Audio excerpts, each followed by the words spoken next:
बिस्मिल्लाहिर्रहमानिर्रहीम। अल्लाह के नाम से शुरू करता हूँ जो बड़ा मेहरबान निहायत रहम वाला है। अस्सलामु अलैकुम नाज़रीन, उम्मीद करता हूँ कि आप सब लोग खैरियत से होंगे। आप देख रहे हैं हमारा channel Zoya life health care. अगर आपने अभी तक हमारा चैनल सब्सक्राइब नहीं किया तो ज़ोया लाइफ हेल्थ केयर को सब्सक्राइब करना हरगिज़ मत भूलें। सब्सक्राइब करने के बाद मज़ीद नोटिफिकेशंस हासिल करने के लिए बेल आइकॉन को दबाएं। आज हम इस वीडियो में आपको यकम रमज़ान की रात का, 2 रमज़ान की रात का और 3 रमज़ान की रात का एक अहम वजीफ़ा बताने वाले हैं।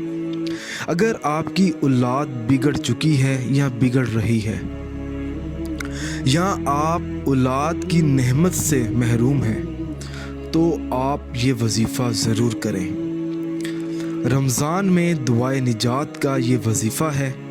अमल बताने से पहले मैं आपको कुछ ज़रूरी बातें बता दूं। इस वीडियो को आखिर तक देखें ताकि आपको सही तरीके से समझ आ सके कि आपने अमल किस तरह करना है।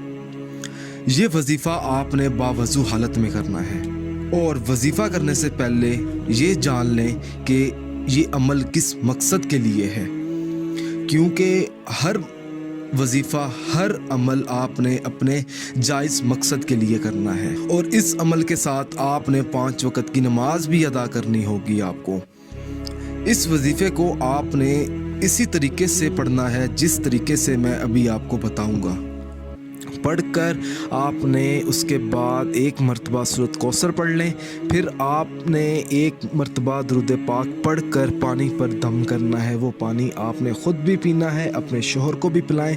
अगर शोहर ये वजीफ़ा करने वाले हैं तो वो अपनी बीवी को वो पानी ज़रूर पिलाएं और अपनी औलाद को भी पिलाएं। तो उसके बाद आपने दुआ भी मांगनी है अल्लाह पाक से कामयाबी के लिए।